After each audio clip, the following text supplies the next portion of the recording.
Harsha Hospital, Center for Plastic and Cosmetic Surgery, Liposuction, Tummy tuck, breast surgery, lip, chin and nose correction సేవలు. మీ అందానికి నమ్మకమైన చిరునామా Harsha hospitals Kompally Hyderabad. Ponnur MLA Dhulipalla నరేంద్రపై fire అయ్యారు మాజీ మంత్రి అంబటి. మీ అధికారం ఎక్కువ కాలం ఉండదని అన్నారు అంబటి. గతంలో ధూళిపాళ్ల ఓడిపోలేదా? మా కుటుంబంపై, మా కులంపై, మా పార్టీపై దాడి చేస్తారా అని నిలదీశారు. 3 ఏళ్ల ముందే చెబుతున్నా మామిళ్లపల్లి రైతుల కాలి ధూళి తగిలి ధూళిపాళ్ల ఓడిపోతారని జోస్యం చెప్పారు ఆయన. ధూళిపాళ్ల పాల ఫ్యాక్టరీలో ఎన్నో అక్రమాలు జరుగుతున్నాయని అన్నారు. ఐజీ త్రిపాఠి మీద కూడా ఆయన ఆగ్రహం వ్యక్తం చేశారు. ఐజీ త్రిపాఠి కాకి డ్రెస్ బదులు పచ్చ డ్రెస్ వేసుకుంటున్నారని, లోకేష్ పెమ్మసాని ఏది చెబితే అదే చేస్తున్నారని మండిపడ్డారు అంబటి. త్రిపాఠి తమపై పెడుతున్న తప్పుడు కేసులు తొలగించాలని డిమాండ్ చేశారు. గోడౌన్ లో ఉన్న మొక్కజొన్న వెంటనే రిలీజ్ చేయాలని కోరారు అంబటి.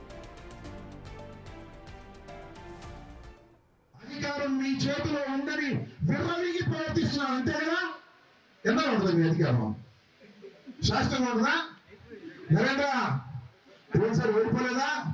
మళ్ళా చెప్తున్నా, మా మామల్లపల్లి రైతుల ఖాళీ ధూళితో, వైఎస్ఆర్ కాంగ్రెస్ పార్టీ కార్యకర్తల ఖాళీ ధూళిలో ధూళిపడ నువ్వు కొట్టుకు పోబోతున్నావు.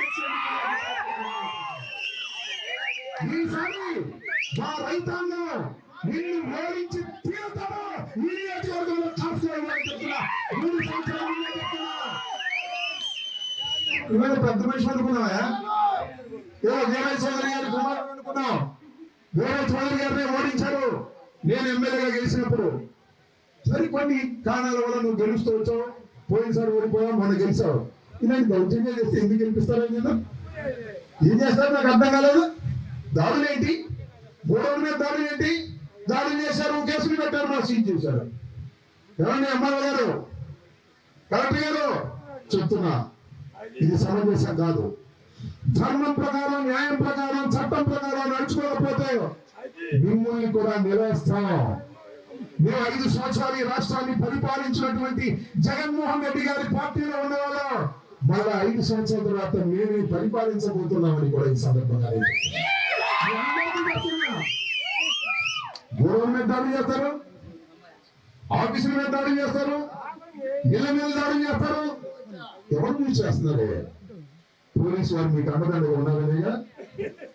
పోలీసు వారి గురించి ఒక మాట చెప్పాలి. అందరూ పోలీసులు ఉన్నారు, చాలా సీనియర్ సిన్సియర్ పోలీసులు ఉన్నారు, చట్టం కాపాడాలని తాపత్రయపడే వెన్నుకు కలిగిన పోలీసులు ఉన్నారు. కానీ మన దురదృష్టం ఏంటంటే మనకు ఒక ఐజీ ఉన్నాడు ఇక్కడ, సర్వశ్రేష్ఠ త్రిపాఠి. ఆయన కాకి బట్టలు వేసుకోవడం మానేశారు. పచ్చ చుక్కానే ఇంటికెళ్ళి వాళ్ళు పచ్చ చుక్కానే వేసుకుంటారు. Sarvashreshtha Tripathi IPS officer. నేను చేసి అంటున్నా, ధైర్యంగా చెప్తున్నా, ఆ సర్వశ్రేష్ఠ త్రిపాఠి ఈ డివిజన్ ని సర్వ భ్రష్టు పట్టిస్తున్నాడు.